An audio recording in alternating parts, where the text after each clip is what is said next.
내 집. 제 이름으로 된 아파트에서 제 사위가 저보고 오지 말라고 했습니다. 제 명의의 집인데도 말입니다. 그 말을 들었을 때 세상이 무너지는 것 같았습니다.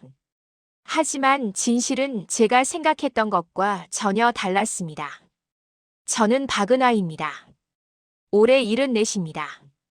남편은 5년 전에 세상을 떠났습니다. 혼자 살고 있습니다. 딸이 하나 있습니다.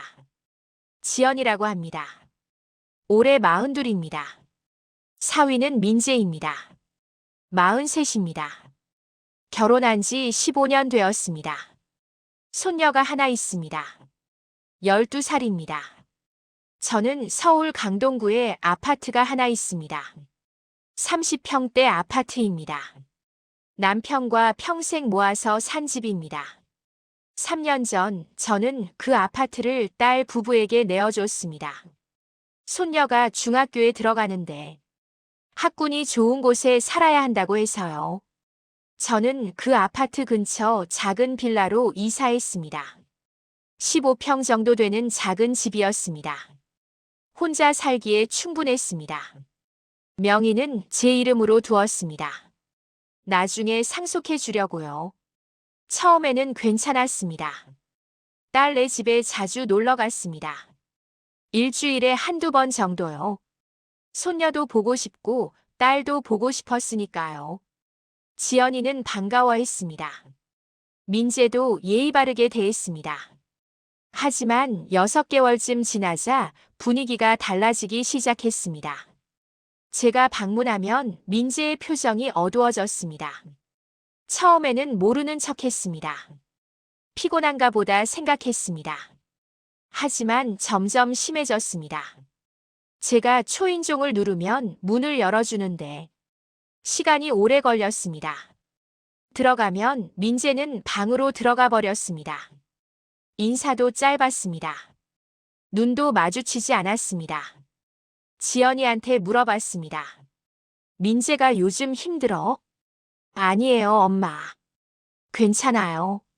하지만 지연이 얼굴도 밝지 않았습니다. 그러던 어느 날이었습니다. 그날도 저는 손녀를 보러 갔습니다. 떡을 사들고 갔습니다. 문을 열고 들어갔습니다. 거실에 민재가 앉아 있었습니다. 혼자 앉아 있었습니다. 민재야, 왔어. 네. 민재가 대답은 했지만 일어나지 않았습니다. 저는 주방으로 가서 떡을 냉장고에 넣었습니다. 거실로 돌아왔습니다. 민재가 저를 봤습니다. 표정이 굳어 있었습니다. 어머니. 응? 앞으로 방문 좀 자제해 주세요. 제 심장이 쿵 내려앉았습니다. 뭐라고? 너무 자주 오시면 저희 사생활이 없습니다. 사생활이라고? 민재야, 나는 그냥 손녀 보러 오는 건데. 그래도 너무 자주 오시면 불편합니다. 불편하다고? 제가 불편하다고? 민재야, 여기는 내 집인데. 명의가 어머니 것인 건 알지만 저희가 살고 있잖아요. 민재의 목소리는 차갑고 단호했습니다. 저는 아무 말도 할 수 없었습니다. 제 집인데 제가 오지 말라니. 제 명의의 집인데 사생활 운운하다니. 가슴이 터질 것 같았습니다. 그때 지연이가 들어왔습니다. 엄마 왔어? 응. 저는 제대로 대답하지 못했습니다. 엄마 괜찮아? 응. 나 먼저 갈게. 벌써? 밥이라도 먹고 가지. 아니야. 일이 있어서. 저는 황급히 나왔습니다. 엘리베이터를 타고 내려오면서 눈물이 났습니다. 제 집에서 쫓겨난 기분이었습니다. 연락. 그날 이후로 저는 딸네 집에 가지 않았습니다. 일주일이 지났습니다. 연락이 없었습니다. 지연이한테도 없었습니다. 민재한테도 없었습니다. 손녀한테도 없었습니다. 문자 한 통, 전화 한 통 없었습니다. 처음에는 기다렸습니다. 미안하다고 연락이 올 줄 알았습니다. 하지만 아무 연락도 없었습니다. 2주가 지났습니다. 여전히 아무 연락이 없었습니다. 저는 견딜 수 없었습니다. 지연이한테 전화를 걸었습니다. 한참 후에 받았습니다. 여보세요? 나 엄마야. 아, 엄마. 무슨 일이에요? 무슨 일이냐고. 2주 동안 연락도 안 하고 이제 무슨 일이냐고 묻는 겁니까? 지연아, 너 요즘 왜 연락 안 해? 바빠서요. 바쁘면 전화 한 통도 못 해. 죄송해요. 손녀는 잘 있어. 네, 잘 있어요. 나 보고 싶어 하지 않아. 그건 잘 모르겠어요. 지연이의 목소리는 냉담했습니다.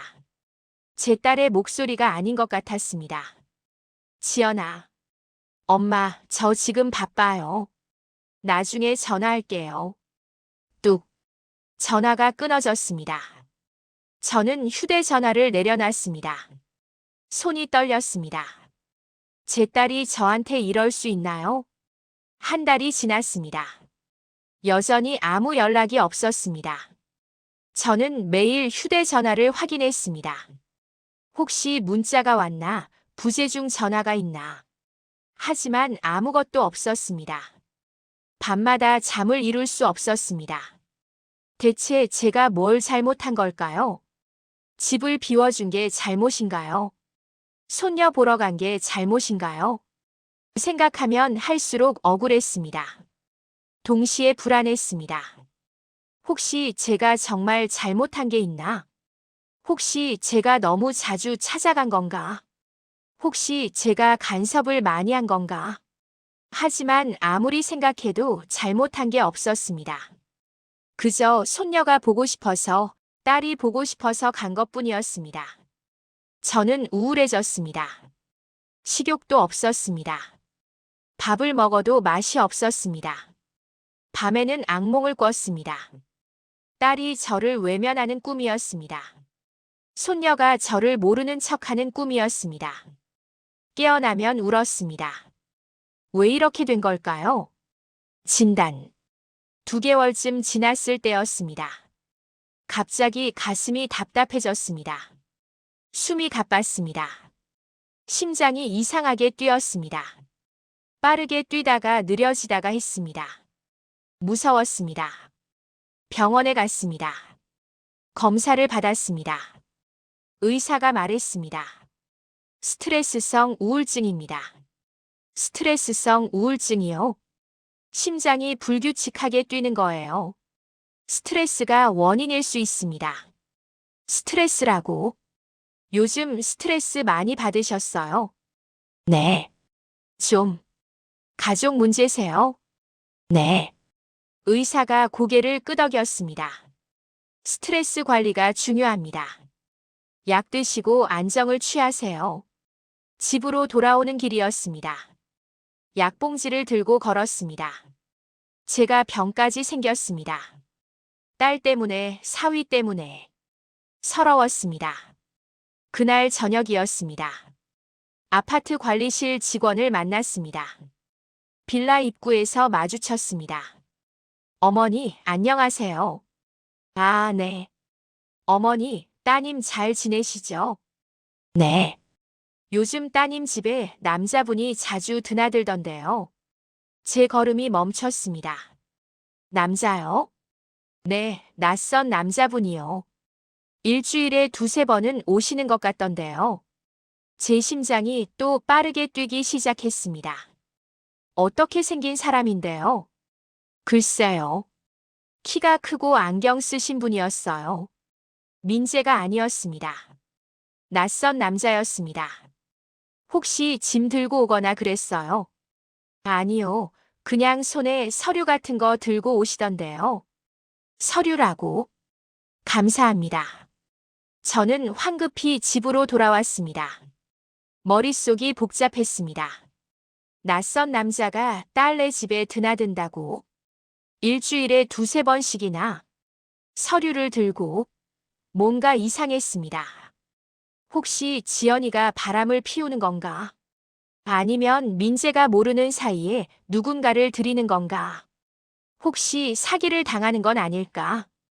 여러 생각이 머릿속을 스쳤습니다. 잠을 이룰 수 없었습니다. 다음 날 저는 결심했습니다. 직접 확인해야겠다고. 아파트로 갔습니다. 초인종을 눌렀습니다. 한참 후에 지연이가 문을 열었습니다. 엄마? 왜 왔어? 지연아, 나 들어가도 돼? 지금은 좀 바빠. 바빠? 뭐가? 그냥 일이 있어. 무슨 일인데? 그냥 엄마가 알 필요 없는 일이야. 알 필요 없다고? 제 딸이 저한테 알 필요 없다고 했습니다. 지연아, 나 너 엄마야. 알아요. 근데 지금은 정말 바빠요. 그럼 언제 시간 돼? 모르겠어요. 나중에 연락할게요. 문이 닫혔습니다. 저는 문 앞에 멍하니 서 있었습니다. 결단. 일주일이 더 지났습니다. 여전히 아무 연락이 없었습니다. 저는 결심했습니다. 더 이상 참을 수 없었습니다. 제 명의의 집입니다. 제가 뭘 하든 제 권리입니다. 저는 지연이한테 문자를 보냈습니다. 내일 오후 2시에 집으로 와. 민재도 데려와. 할 얘기 있어. 답장은 한참 후에 왔습니다. 알았어요. 다음 날 오후 2시였습니다. 지연이와 민재가 왔습니다. 둘 다 표정이 좋지 않았습니다. 앉아. 두 사람이 소파에 앉았습니다. 저도 마주 앉았습니다. 한참 침묵이 흘렀습니다. 저는 입을 열었습니다. 너희 나한테 할 말 없니? 두 사람은 아무 말도 하지 않았습니다. 3개월 동안 연락 한 번 없었어. 나보고 오지 말라고 해놓고 연락도 안 하더니. 죄송합니다. 지연이가 고개를 숙였습니다. 죄송하다고 하지 말고 이유를 말해봐. 왜 그랬어? 그냥 좀 힘들었어요. 뭐가 힘들었는데? 지연이가 대답하지 않았습니다. 민재도 침묵했습니다. 저는 화가 났습니다. 너희 내 집에서 살고 있으면서 날 이렇게 대하는 게 맞니? 민재가 고개를 들었습니다. 어머니, 죄송합니다. 죄송하다는 말만 하지 말고 이유를 말해봐. 저희가 잘못했습니다. 잘못한 걸 알면 왜 그랬어? 아무도 대답하지 않았습니다. 저는 결심했습니다. 더 이상 이렇게 당할 수 없었습니다. 좋아. 그럼 내가 말할게. 저는 서랍에서 서류를 꺼냈습니다. 아파트 등기부등본이었습니다. 이거 봐. 명의가 누구야? 어머니요. 맞아. 내 명의야. 내 집이야. 알고 있습니다. 알고 있으면서 왜 나보고 오지 말라고 했어? 민재가 입을 열었습니다. 어머니, 정말 죄송합니다. 제가 좀 뭐? 제가 요즘 힘들어서. 힘들다고 나한테 오지 말라고 해. 나한테 연락도 안 해. 죄송합니다. 저는 서류를 테이블에 내려놨습니다. 좋아. 그럼 이렇게 하자. 네. 나가. 이 집에서 나가. 지연이가 눈이 커졌습니다. 엄마. 나가기 싫으면 월세 내고 살아. 매달 150만 원. 엄마, 그게 무슨 소리야? 내 집이야. 내가 월세 받든 팔든 내 마음이야. 엄마. 제발. 지연이가 울기 시작했습니다. 민재는 아무 말도 하지 않았습니다. 얼굴만 붉어졌습니다. 일주일 안에 결정해. 월세 내고 살든지 나가든지. 어머니. 이제 가봐. 두 사람은 일어났습니다. 지연이는 울면서 나갔습니다. 민재는 고개를 숙인 채 따라 나갔습니다. 문이 닫혔습니다. 저는 혼자 남았습니다. 소파에 주저앉았습니다. 울고 싶었지만 울음이 나오지 않았습니다. 제가 너무 심하게 한 걸까요? 하지만 어쩔 수 없었습니다. 더 이상 당할 수 없었습니다. 진실. 3일이 지났습니다. 지연이한테 전화가 왔습니다. 엄마. 응. 엄마, 나 지금 갈게. 왜? 할 얘기 있어. 혼자 갈게. 1시간 후 지연이가 왔습니다. 얼굴이 퉁퉁 부어 있었습니다. 많이 울었던 것 같았습니다. 앉아. 네. 지연이가 소파에 앉았습니다. 저도 마주 앉았습니다. 한참 침묵이 흘렀습니다. 지연이가 입을 열었습니다. 엄마. 미안해. 미안하다는 말하지 말고 이유를 말해. 그게. 지연이가 말을 잇지 못했습니다. 눈물이 주르르 흘렀습니다. 진정하고 천천히 말해. 엄마. 민재가 많이 아파. 아프다고? 응. 정신적으로. 제 가슴이 철렁했습니다. 무슨 소리야? 민재가 6개월 전부터 공황장애랑 불안장애 진단을 받았어. 공황장애라고? 왜? 무슨 일이 있었는데? 회사에서 괴롭힘을 당했어. 지연이가 떨리는 목소리로 말했습니다. 상사한테 계속 괴롭힘을 당했대. 매일 야근하고 주말에도 불러내고 욕설도 듣고. 저는 아무 말도 할 수 없었습니다. 그러다가 6개월 전에 민재가 완전히 무너졌어. 회사에서 쓰러져서 응급실에 실려갔어. 그래서 그때부터 치료받기 시작했어. 정신과 약도 먹고 상담도 받고. 그 남자가 상담사? 지연이가 고개를 끄덕였습니다. 응. 민재 상담사야. 일주일에 2번 집으로 와. 관리실 직원이 본 남자가 상담사였던 겁니다. 왜 나한테 말 안 했어? 말하고 싶었어. 근데 민재가 사람 만나는 게 너무 힘들대. 특히 가족들. 제 심장이 아팠습니다. 엄마가 오면 민재가 숨이 막힌대. 미워서가 아니라 그냥 사람이 있으면 견딜 수가 없대. 그래서 나보고 오지 말라고 한 거야. 응.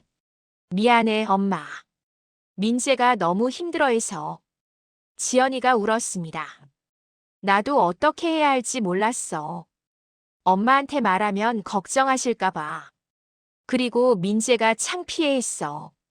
장인 어른한테 이런 모습 보이기 싫다고. 저는 숨이 막히는 것 같았습니다. 제가 얼마나 큰 오해를 했는지. 엄마, 우리 이사 갈게. 뭐? 엄마 집에서 나갈게. 민재 부모님 집으로 갈게. 지연아. 아니야, 엄마. 엄마 말이 맞아. 우리가 잘못했어. 제대로 설명도 안 하고. 아니야. 내가 몰랐어. 괜찮아. 우리가 이해해. 엄마도 서운하셨을 거야. 지연이가 일어났습니다. 일주일 안에 이사할게. 지연아, 잠깐만. 엄마, 나 가봐야 해. 민재 혼자 두면 불안해해. 지연이가 나갔습니다. 저는 혼자 남았습니다. 머릿속이 하얗게 변했습니다. 4위. 다음 날 아침이었습니다. 초인종이 울렸습니다. 문을 열었습니다. 민재가 서 있었습니다. 혼자였습니다. 어머니. 민재야, 들어와. 민재가 들어왔습니다. 거실에 앉았습니다. 저도 마주 앉았습니다. 민재는 한참 말을 하지 못했습니다. 고개를 숙이고 있었습니다. 어머니. 죄송합니다. 아니야. 내가 미안해. 아니에요. 제가 잘못했습니다. 민재의 목소리가 떨렸습니다. 제가 제가 어머니를 힘들게 했어요. 아니야. 나도 몰랐어. 내가 그렇게 힘들어하는 줄. 어머니가 오시는 것만 봐도 숨이 막혔어요. 민재가 눈물을 흘렸습니다. 어머니가 미워서가 아니었어요. 정말 아니었어요. 알아. 지연이한테 들었어. 제 몸이, 제 마음이 견딜 수가 없었어요. 민재가 흐느끼기 시작했습니다. 40이 넘은 남자가 저 앞에서 울고 있었습니다. 저는 가슴이 미어지는 것 같았습니다. 회사에서 매일 욕을 들었어요. 상사가 저를 인간 취급 안 했어요. 그래서 그만뒀니? 아니요. 아직 다니고 있어요. 그만두면 생활비가 없어서. 민재가 얼굴을 감쌌습니다. 매일 지옥이에요. 회사 가는 게 너무 무서워요. 근데 안 가면 돈이 없어요. 민재야. 어머니. 저 정말 죄송합니다. 어머니한테 너무 못되게 굴었어요. 괜찮아. 이제 이해해. 이사 갈게요. 어머니 집에서 나갈게요. 아니야. 네. 나가지 마. 계속 살아. 어머니. 대신 나한테 말해줘. 힘들면 힘들다고. 아프면 아프다고. 민재가 고개를 들었습니다. 눈이 빨갛게 충혈되어 있었습니다. 정말 괜찮으세요? 응. 괜찮아. 감사합니다, 어머니. 민재가 다시 울었습니다. 저도 울었습니다. 우리는 서로 아무 말 없이 한참을 울었습니다. 상담사. 며칠 후였습니다. 지연이가 저를 초대했습니다. 엄마, 우리 집으로 와. 상담사 선생님이 엄마도 만나보고 싶다고 하셔. 저는 딸네 아파트로 갔습니다. 오랜만에 가는 집이었습니다. 문을 열고 들어갔습니다. 거실에 낯선 남자가 앉아 있었습니다. 키가 크고 안경을 쓴 남자였습니다. 관리실 직원이 본 그 남자였습니다. 어머니, 안녕하세요. 저는 민재 씨 상담사 이준호입니다. 네, 안녕하세요. 우리는 소파에 앉았습니다. 상담사가 말했습니다. 어머니, 민재 씨 상황에 대해 들으셨죠? 네, 들었습니다. 민재 씨는 심한 공황장애와 불안장애를 겪고 있습니다. 특히 대인 공포가 심해요. 그렇군요. 어머니가 오시는 것도 민재 씨한테는 큰 스트레스였어요. 가족이라서 더 부담스러웠던 거예요. 제가 부담이었나요? 실망시키고 싶지 않았대요. 장인어른 앞에서 약한 모습 보이기 싫었대요. 민재는 고개를 숙이고 있었습니다. 그래서 피한 거군요. 네.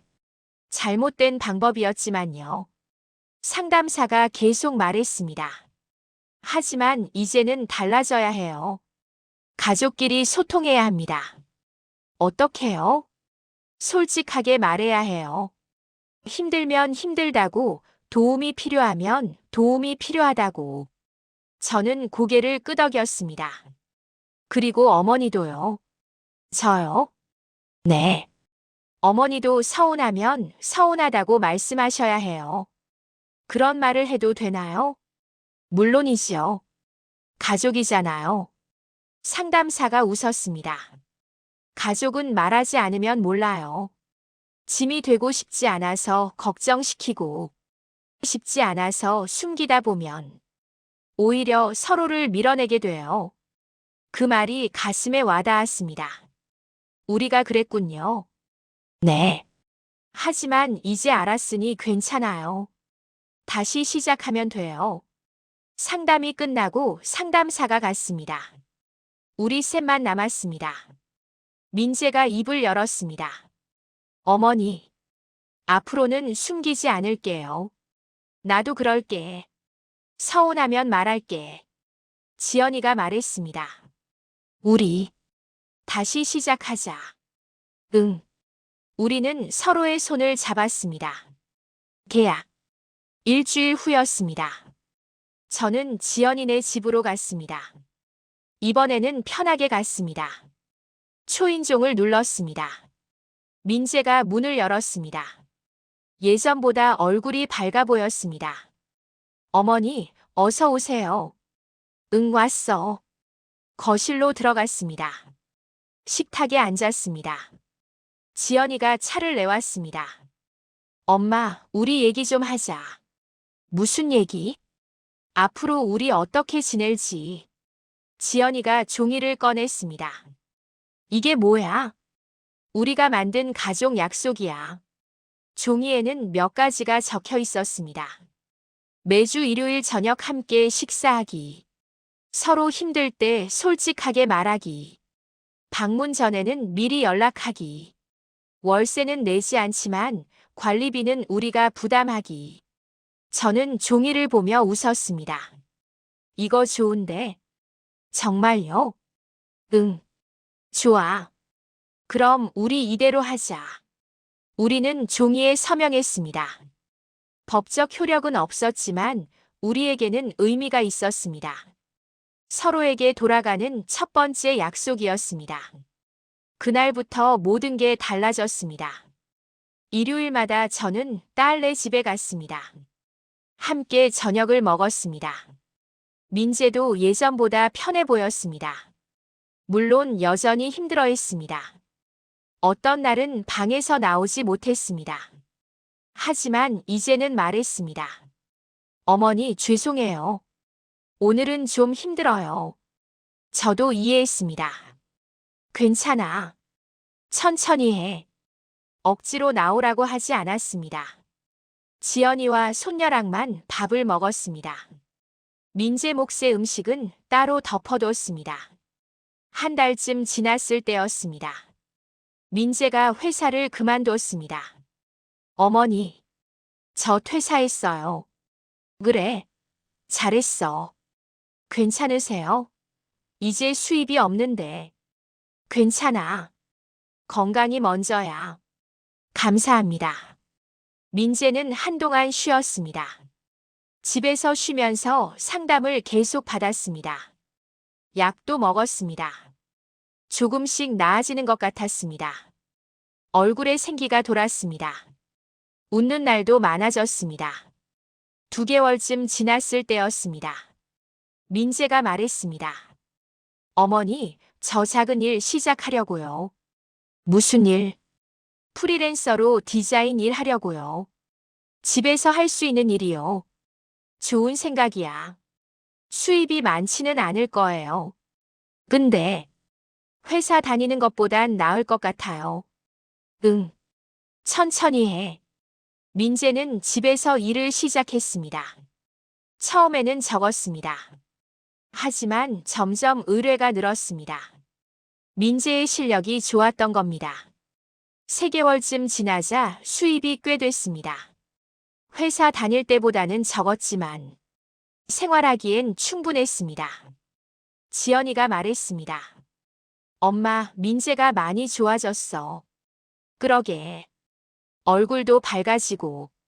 다 엄마 덕분이야. 무슨 소리야? 민재가 노력한 거지. 아니야. 엄마가 이해해줘서 민재가 편해진 거야.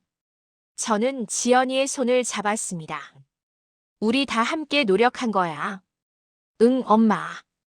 어느 일요일이었습니다. 함께 저녁을 먹고 있었습니다. 민재가 말했습니다. 어머니, 어머니께 드릴 말씀이 있어요. 뭔데? 그동안 관리비를 저희가 냈잖아요. 응. 이제 월세도 드리고 싶어요.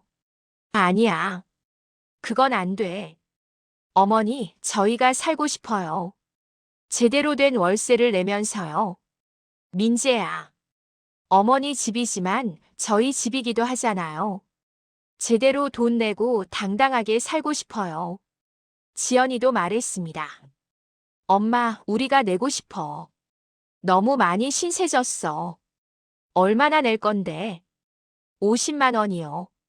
저희가 낼 수 있는 금액이에요. 저는 생각했습니다. 시세보다 훨씬 적은 금액이었습니다. 하지만 그들의 마음이 중요했습니다. 알았어. 그럼 그렇게 하자. 감사합니다, 어머니. 민재가 환하게 웃었습니다. 그 웃음이 너무 좋아 보였습니다. 한 달 후부터 민재는 매달 50만 원을 제 통장에 입금했습니다. 저는 그 돈을 따로 모았습니다. 나중에 손녀 대학 등록금으로 쓰려고요. 하지만 그건 비밀이었습니다. 6개월이 지났습니다. 민재는 완전히 달라졌습니다. 약도 많이 줄었습니다. 상담도 한 달에 한 번만 받았습니다. 무엇보다 웃음이 많아졌습니다. 저와 대화도 편하게 했습니다. 어느 날 민재가 말했습니다. 어머니, 어머니께 사과하고 싶어요. 뭘? 예전에 어머니한테 너무 못되게 굴었어요. 오지 말라고 했던 거. 괜찮아. 다 지난 일이야. 아니에요. 그때 어머니가 얼마나 힘드셨을지 생각하면 제 마음이 아파요. 민재야, 너도 힘들었잖아. 그래도 어머니한테 상처드린 건 변명의 여지가 없어요. 민재가 고개를 숙였습니다. 정말 죄송합니다. 고개 들어. 이제 괜찮아. 감사합니다, 어머니. 어머니가 포기 안 하시고 기다려 주셔서 저도 눈물이 났습니다. 나도 미안해. 너희 사정도 모르고 너무 화만 냈어. 아니에요. 저희가 말을 안 했으니까요. 우리는 서로 안았습니다. 오랜만에 느끼는 따뜻함이었습니다. 1년이 지났습니다. 저는 노인복지센터에서 봉사를 시작했습니다. 세대 갈등 상담 멘토였습니다. 제 경험이 도움이 됐습니다. 많은 어르신들이 찾아왔습니다. 자식이 연락을 안 해요. 사위가 저를 무시해요. 딸이 집에 오지 말래요. 저는 그분들의 이야기를 들었습니다. 그리고 제 이야기를 했습니다. 저도 그랬어요. 사위가 저보고 오지 말래요. 제 명의 집인데도요. 정말요? 네. 3개월 동안 연락도 안 했어요. 그래서 어떻게 하셨어요? 화도 냈어요. 나가라고도 했어요.